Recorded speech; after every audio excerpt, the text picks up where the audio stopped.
Hi, everyone. Just before we get going, I want to remind you that everything we talk about and discuss should not be considered as investment advice. The purpose of what we talk about on Catherine Murray Media and Markets on YouTube, as well as Catherine Murray in Conversation With on my podcast, should be viewed as informational and entertainment purposes only. Please definitely do your own research, your own homework, and definitely consult an investment professional before making any investment decisions. And also to note, some of us might hold positions in some of the stocks that we discuss. Chad, great to be able to catch up with you and get your thoughts. When we look at the market, it continues to hit new highs. I don't know how much conviction is behind that because there's a lot of different pieces and moving parts that are causing investors to have some concern, like valuations, like the Delta variant, like the growing amount of debt.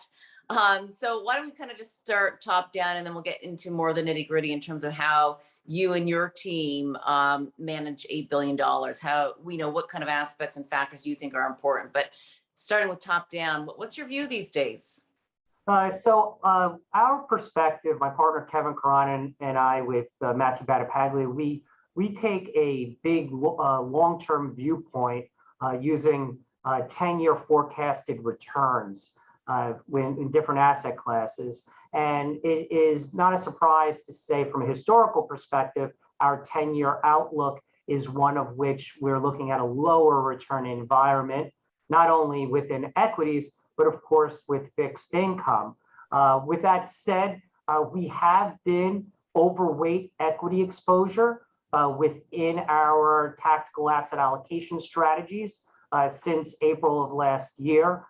We do believe that the markets, though, are limited based off of valuation and several other concerns that we have at this point in the market cycle. And so when you are looking to invest today, and I know you've written some very detailed research about this, about owning quality. And a lot of people say, I own quality, but then we don't dig deeper in terms of understanding what that really means and kind of the discipline to figure out what is quality and what's not. And that's a really recent report that you did. And, obviously there's decades of experience behind that. But maybe drill down into some of the aspects that people can think about. When you hear the word quality, everyone has another definition for quality, which can be quite maddening.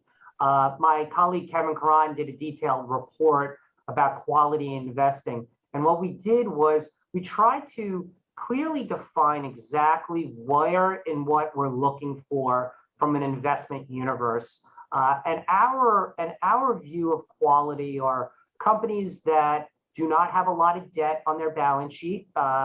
And we also like companies that are consistent and durable, meaning that their earnings are very predictable. And even in times of recessions, they may actually have perhaps negative earnings growth, but rather they're still earning money.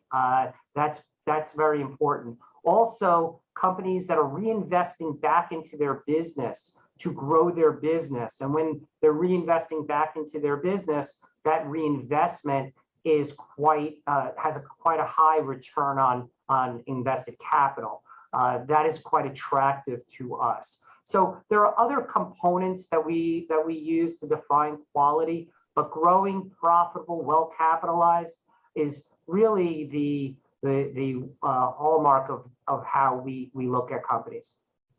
And within the report, it was quite fascinating in terms of figuring out which companies were high quality versus ones that were not, and their equity price performance. What did you find? Well, over the last 6 months, you've had this amazing rise in lower quality companies that have gone parabolic in regard to their performance. A couple of reasons for that could be that, perhaps there's more of a speculative fervor within the market. Two, many of the lower quality names may have junk bond type of ratings to them. So of course, when the Federal Reserve is providing ample amount of liquidity and you see credit spreads narrow, that in itself could provide a great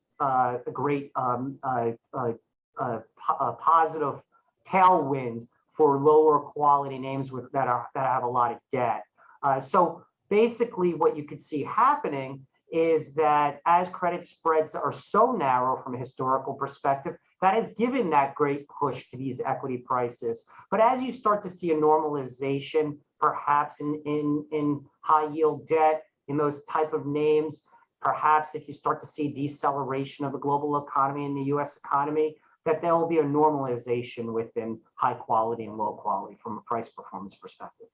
Well, and that's what's difficult sometimes, to stick to your knitting and only have high quality. And then you see some low quality companies have these parabolic rises. I mean, they can go the other way as well, but it's sometimes difficult. It's the fear of missing out for some people. Oh, the FOMO. Yeah, that fear of missing out, you can see it all over. And this is really the watermark of a speculative market where you have potentially, the SPAC market is very vibrant. I know it's rolled over a bit, but you have the credit markets where financial stress indexes are quite low. You have Bitcoin and cryptocurrencies. You could see that this is building. So we're recommending to investors to take a step back, take a deep breath, look at high quality names that don't have a lot of debt, that are very consistent and durable. This is more for long-term investors, not traders. That would perhaps be the best way to approach this type of a low return market environment, not only here, of course, but across the globe. So a couple of points I want to pick up on. I want to get your take in terms of why you think we're going to be in a low return environment. But before we get to that, I do want you to explain to viewers what a credit spread is. We throw those names around and not everybody knows. Okay, yes, and I my apologies. No. So credit spread, the way to look at it is you have a U.S. government bond. Let's take, for example, a 10-year treasury.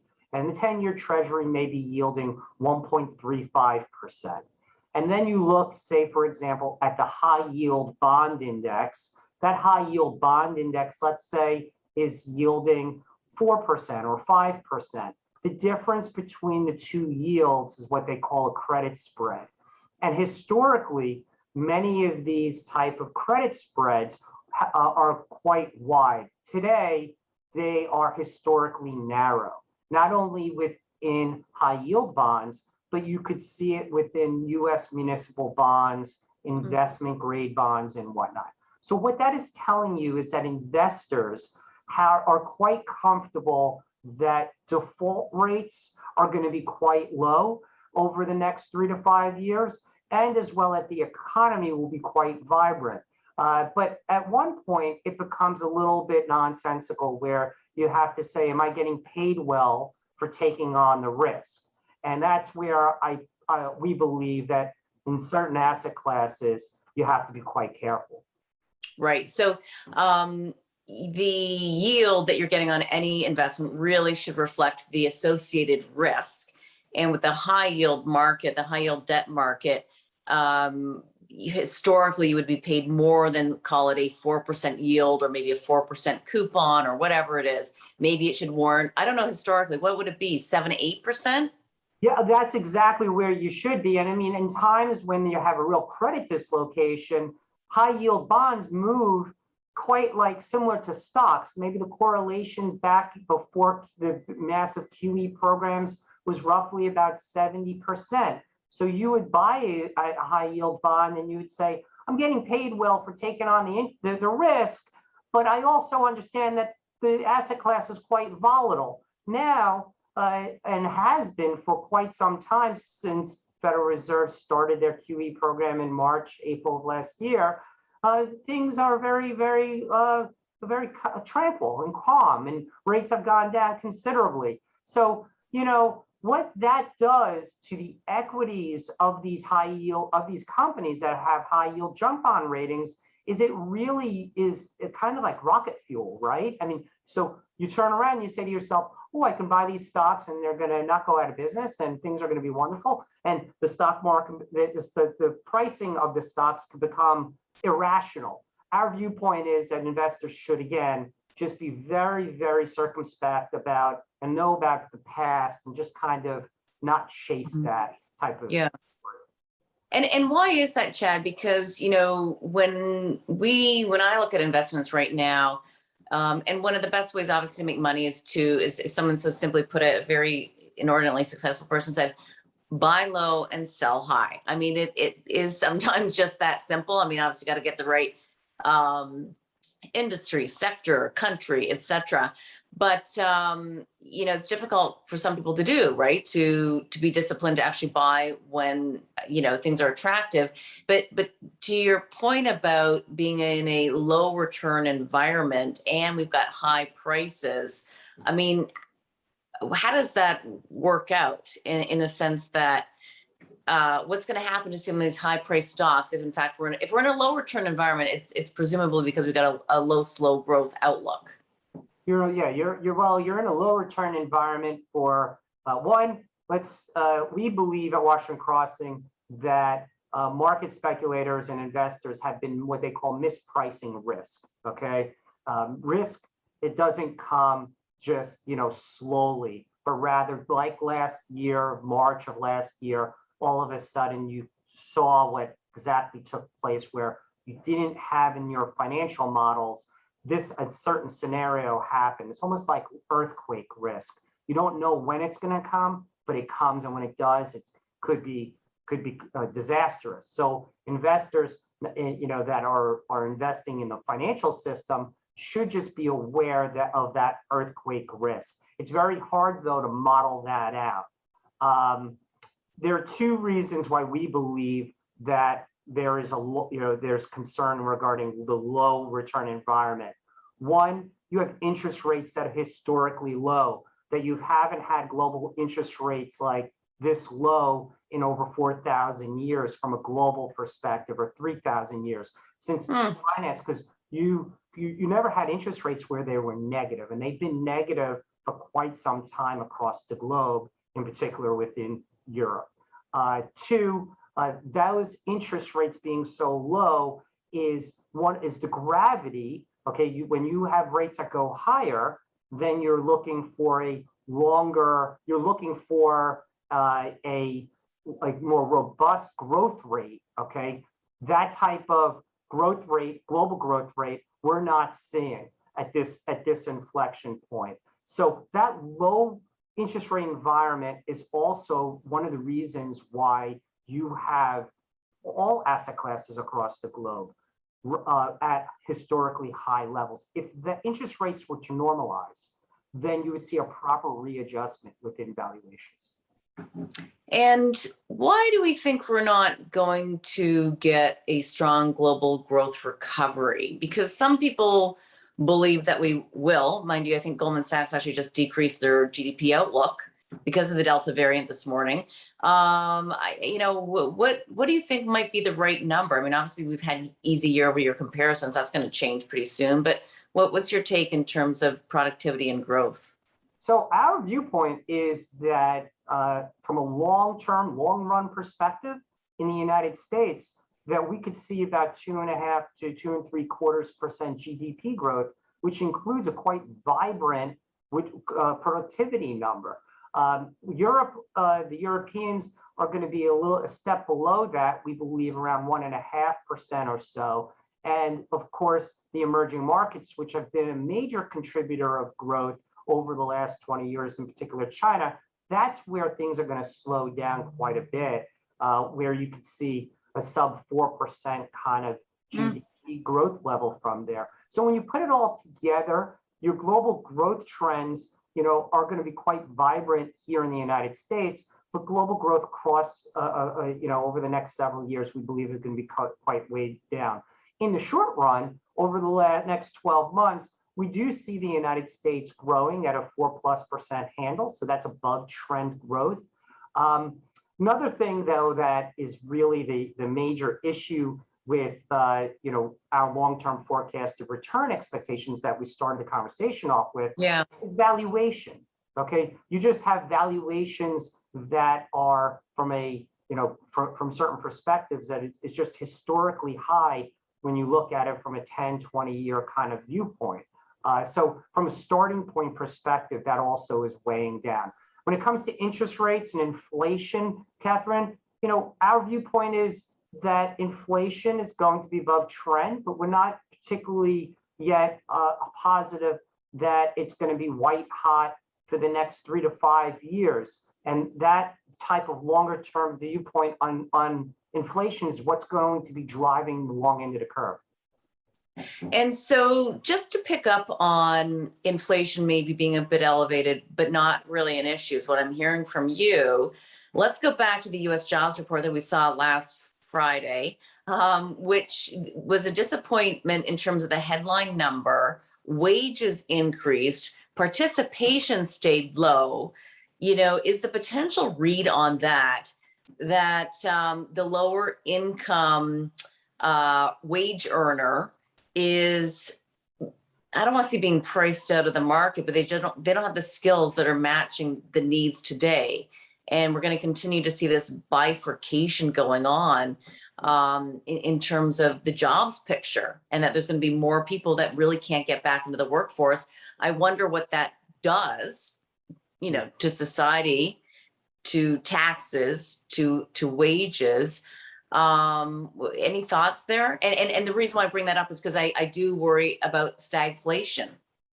Right. That is a concern that, you have inflation growing, rising at a 4%, 5% type of trajectory. And you have growth that, eventually settles down to 2.5%, creating that stagflation for 3, 4, 5 years out.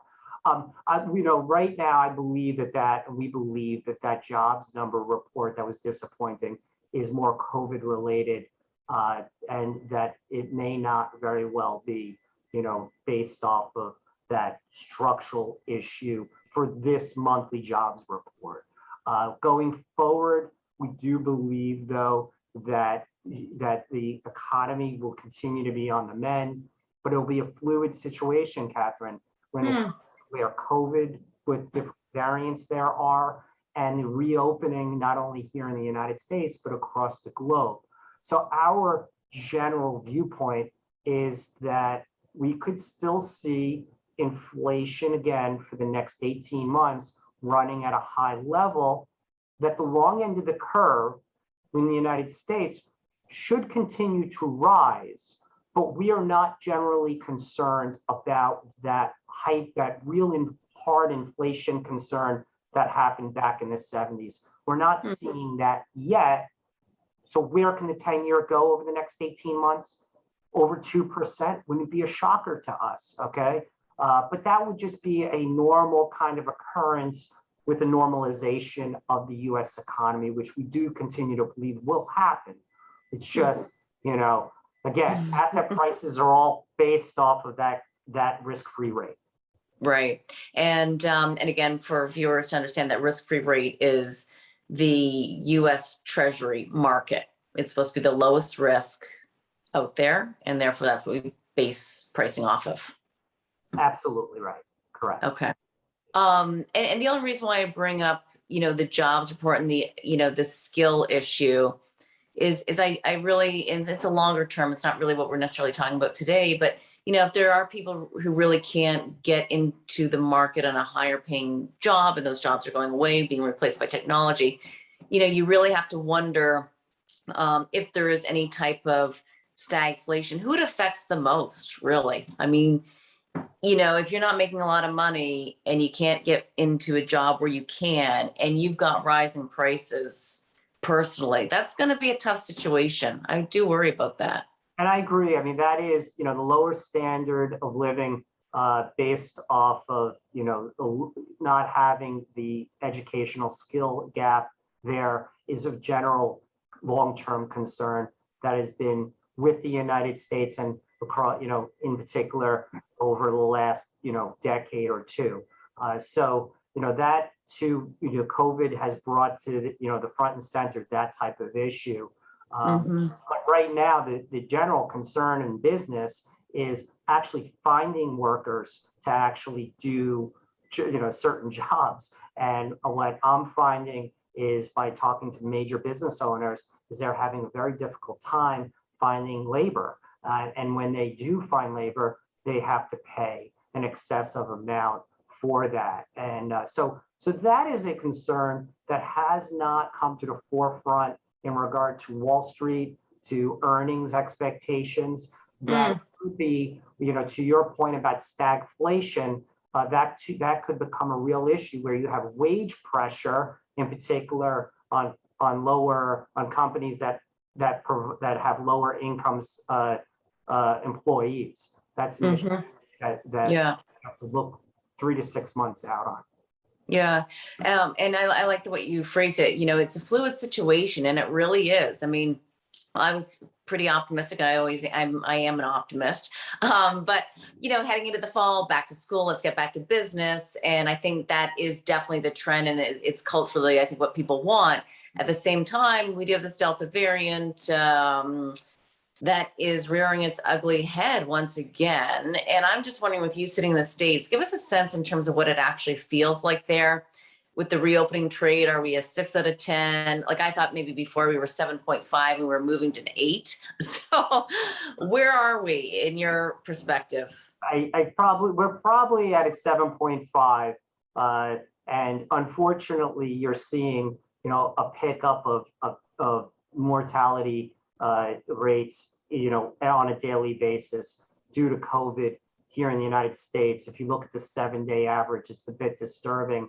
And again, there is concern about not only the unvaccinated, but the vaccinated and boosters and whatnot. So that, I think, is giving some hesitancy for social mobility here in the United States a bit.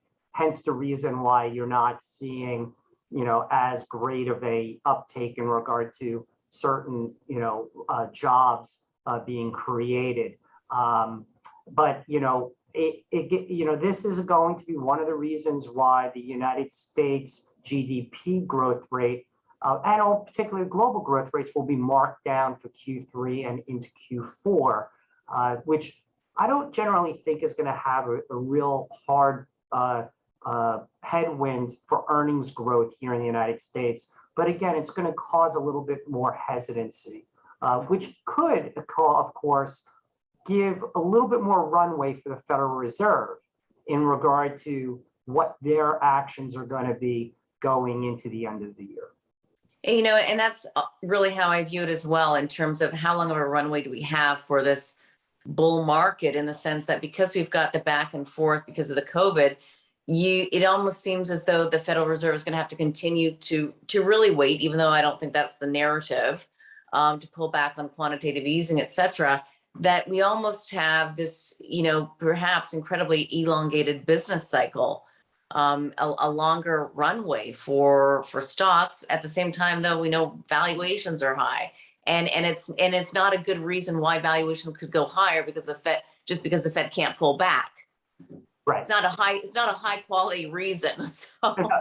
Yeah, and that's the thing. Even when they do curtail QE, and everyone will become a little bit excited about that, we're talking about $15 or $20 billion a month of scaling back their asset purchase program, which is a drop in the bucket when you talk about the global fixed income market. So this is just going to be another headwind going into 2022.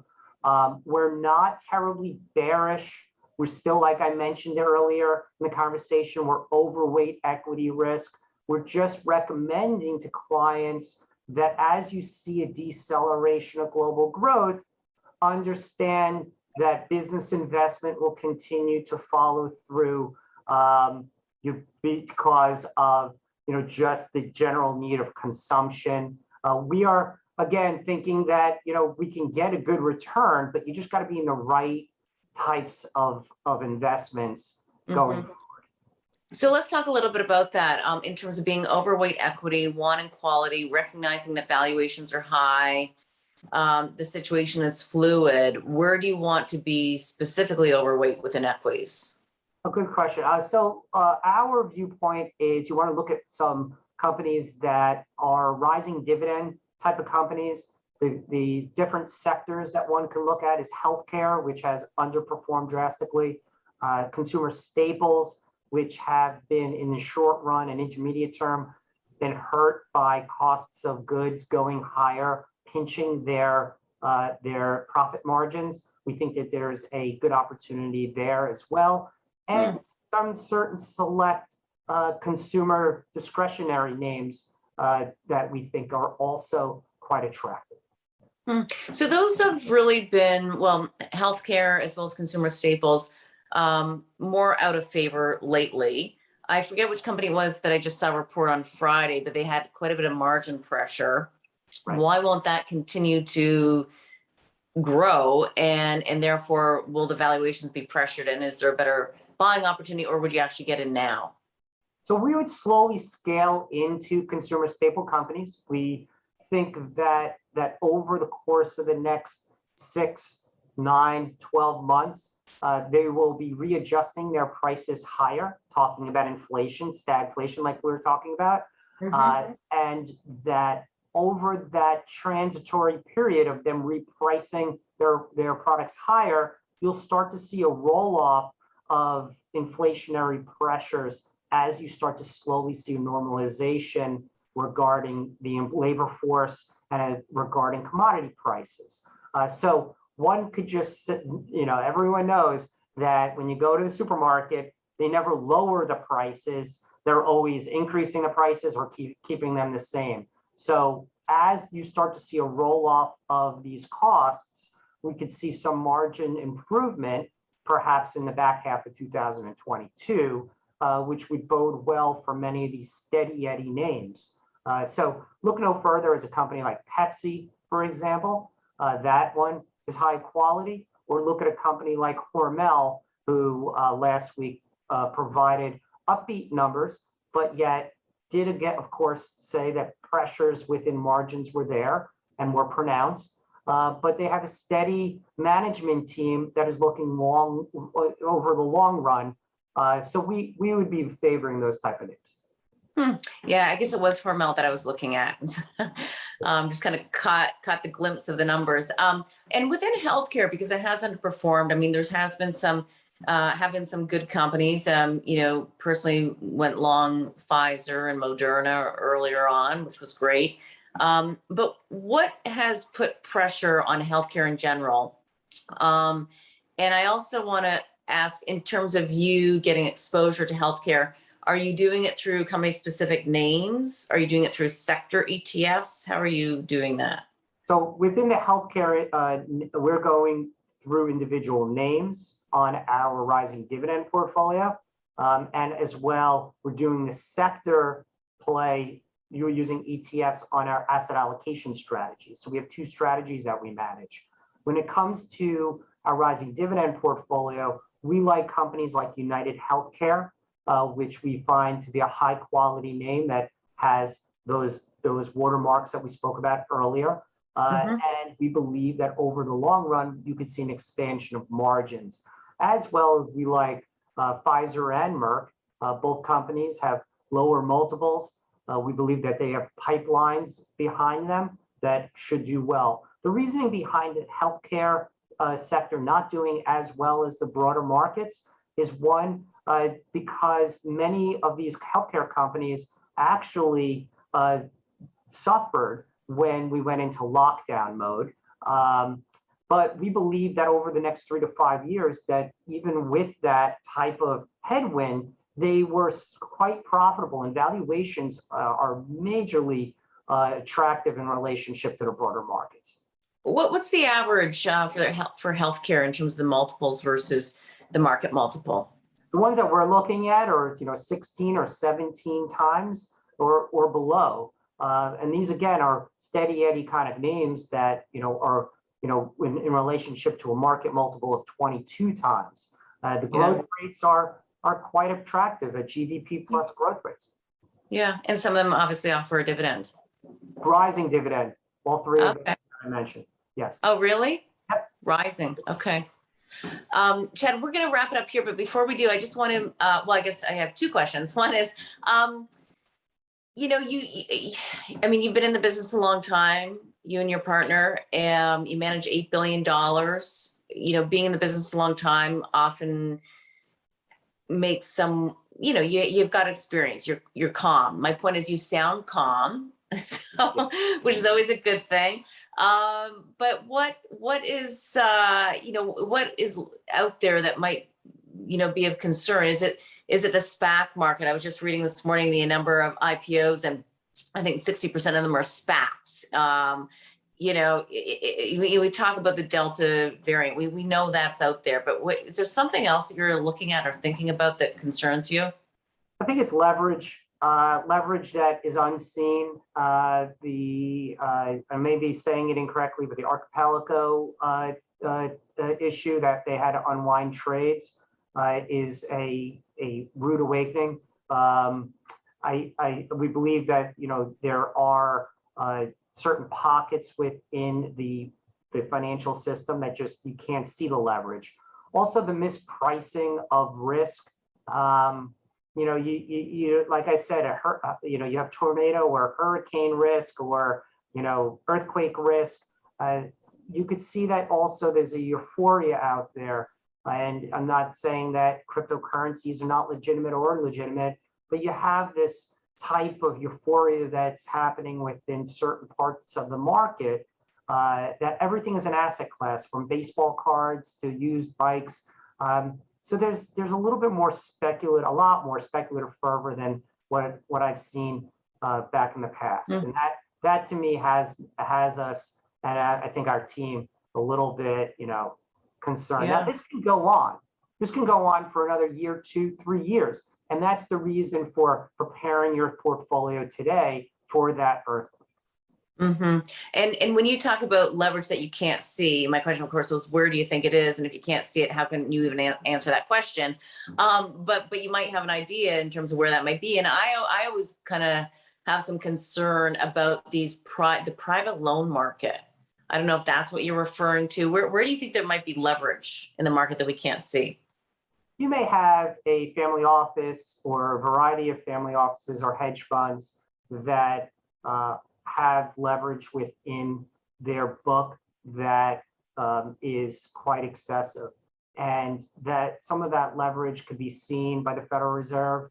I'm concerned that much of the different esoteric financial instruments that are created by sophisticated trading houses with sophisticated clients may not be properly priced. So that is a concern. I'm not talking about 2007, 2008, but again, that is an issue. And a lot of this comes from having interest rates well below the rate of inflation. And that in itself, I think, has created this type of misbehavior. And again, it's not just the stock market or the high yield market. I'm talking about, just look no further, as commercial real estate or residential real estate across the globe. You just have this general euphoria that just sometimes makes one just want to just hit the reset button and just in high quality names. And just on that point, a stat of the day. So there have been 698 IPOs so far this year in the United States. Of those, 417, or roughly 60%, were SPACs. And the IPO pipeline is heating up. And interestingly, as it relates to the number of unicorns out there, the number has grown from 12 just 8 years ago to over 750 today. Right. So, there's, the capital markets are up and running, which is a positive thing for entrepreneurs. And there's some positive to that, but it's just a matter of what price you're willing to pay for that asset that, has me a little bit, and our team a little bit questioning the broader environment. Okay. Chad, we will wrap it up there. For anybody who's interested in following up with you and your team, you obviously have a sales team, you've got products that you offer, and really through financial advisors and or probably direct family offices? Just through financial advisors, and you can check out our website. Thank you for mentioning that, at WashingtonCrossingAdvisors.com, and we will get back to you as soon as possible. So thank you. Thank you for having me on, Catherine. I really absolutely. Thank you. I think we've been speaking for maybe a decade or so. Yes, absolutely. All right. Thank you so much, Chad. We will see you and speak to you again soon. Thank you.